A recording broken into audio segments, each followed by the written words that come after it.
Hello everyone, welcome back to our channel. ఈరోజైతే మేము మా ఇంట్లో మంచి రెసిపీ ప్రిపేర్ చేసాము. ఆ రెసిపీ మాత్రం మా నాన్నమ్మ చేసింది, ఎంతో టేస్టీగా ఉంది.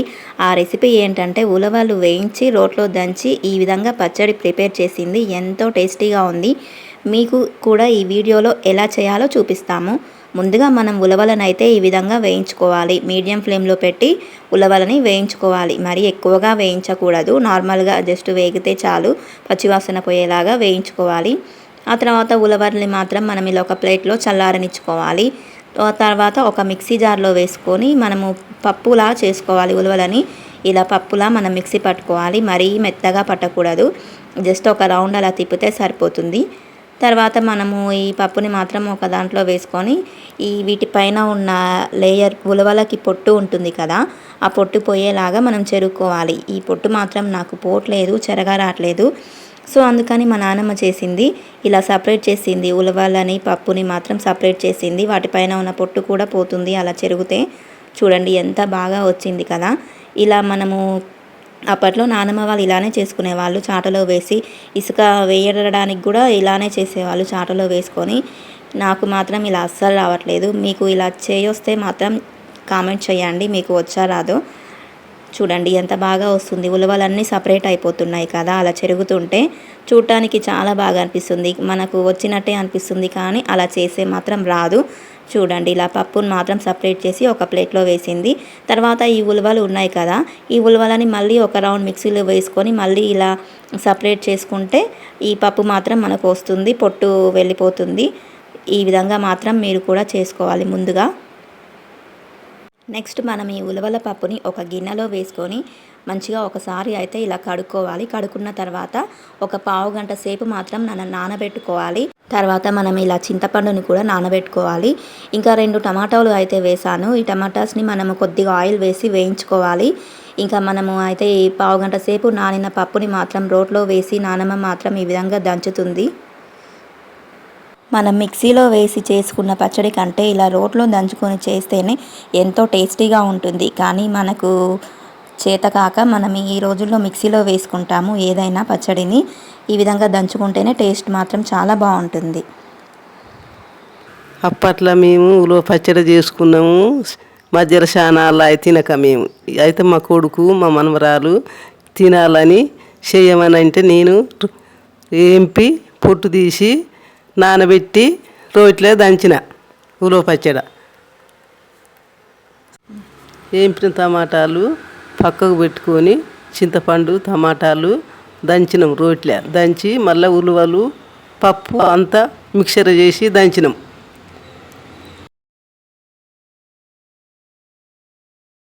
ఈ విధంగా నానమ్మ మాత్రం వేయించుకున్న టమాటాలని ఇంకా మనం నానబెట్టుకున్న చింతపండుని ఈ విధంగా 2 మిక్స్ చేసి వీటిని మెత్తగా మనం దంచుకోవాలి.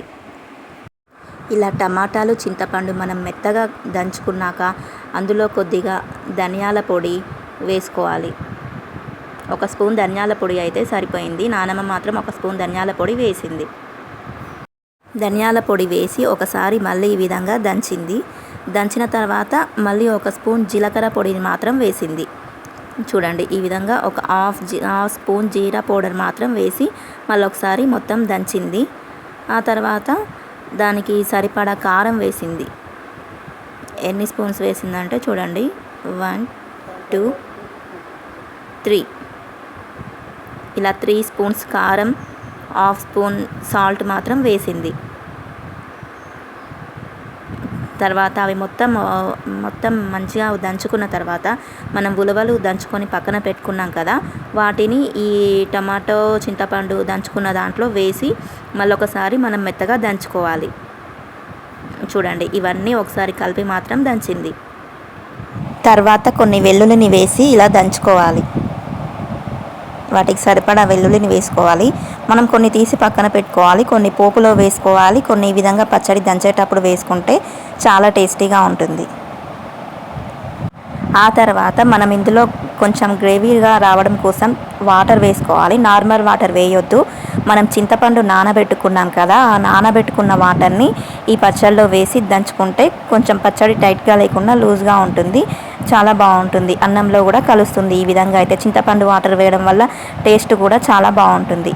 చూడండి, మనం చింతపండు నానబెట్టిన వాటర్ని మాత్రం పారబోయకూడదు. ఈ విధంగా వేసుకుంటే పచ్చడి చాలా టేస్టీగా ఉంటుంది.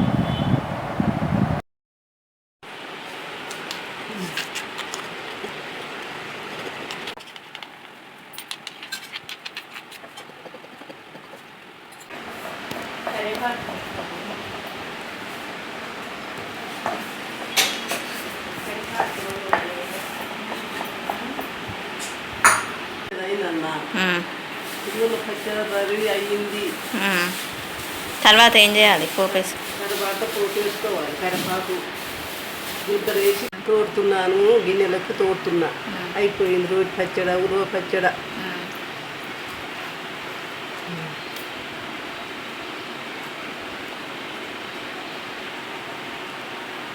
మనం పచ్చడి దంచుకోవడం అయితే అయిపోయింది. ఇంకా నెక్స్ట్ మనం పోపు వేసుకోవాలి. అందుకోసం అయితే ఒక కడాయి పెట్టుకొని అందులో మనం 2 స్పూన్స్ ఆయిల్ అయితే వేసుకోవాలి. మనకు ఆయిల్ ఎంత సరిపోతుందో చూసి వేసుకోవాలి. ఇలా ఆయిల్ హీట్ అయిపోయాక అందులో పోపు గింజలు వేసుకోవాలి. పోపు గింజలు అంటే జీలకర్ర, ఆవాలు, ఇంకా శనగపప్పు, మినపప్పు ఇవన్నీ కలిపి వేసుకోవాలి. తర్వాత ఎండుమిర్చిని వేసుకుందాం. ఆ తర్వాత కొంచెం నార్మల్గా దంచుకున్న వెల్లుల్లిని అయితే వేసుకోవాలి. నెక్స్ట్ కరివేపాకు కూడా వేసుకుందాం. ఆ తర్వాత కొద్దిగా పసుపు వేసుకుందాం. ఇంగువ కూడా ఉంటే చాలా బాగుంటుంది పోపులో. ఈ ఇంగువ లేదు, స్కిప్ చేశాను నేనైతే, లేదని. మీరు ఉంటే వేసుకోవచ్చు. ఇలా పోపు మాత్రం వేసాక రెడీ అయిపోయాక ఇంకా మనం పచ్చళ్ళలో కలుపుకోవాలి. ఎంతో టేస్టీగా ఉంటుంది పోపు వేసుకుంటే. నార్మల్గానే బాగుంటుంది, కానీ ఇంకా పోపు వేసుకుంటే ఇంకా చాలా బాగుంటుంది.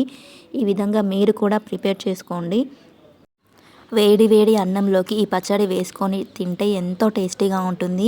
పచ్చడి చేసిన రోజు బాగుంటుంది, నెక్స్ట్ డే కూడా ఇంకా టేస్ట్ చాలా బాగుంటుంది. మీకు కనుక ఈ వీడియో నచ్చితే please do like, share and subscribe. ఇంకా మా ఛానల్ మరిన్ని వీడియోస్ కోసం నోటిఫికేషన్ రావడానికి పక్కనే ఉన్న బెల్ ఐకాన్ని మాత్రం ప్రెస్ చేయండి.